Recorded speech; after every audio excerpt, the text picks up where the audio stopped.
আল্লাহ প্রতি রাতের শেষ তৃতীয় অংশে প্রথম আসমানে এসে বলেন, কে আমাকে ডাকে, আমি তার ডাকে সাড়া দেব। কে আমার নিকট প্রার্থনা করে, আমি তাকে দান করব। এবং কে আমার নিকট ক্ষমা চায়, আমি তাকে ক্ষমা করব। ফজর পর্যন্ত এই আহ্বান থাকে। হযরত মুহাম্মদ সাল্লাল্লাহু আলাইহি ওয়াসাল্লাম। আপনারা ইসলামের বাণীটা শেয়ার করে ছড়িয়ে দিবেন, লাইক কমেন্ট করবেন।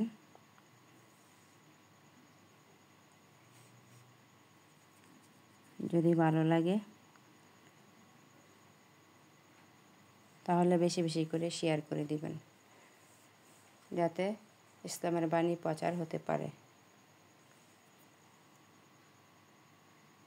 ইনশাআল্লাহ।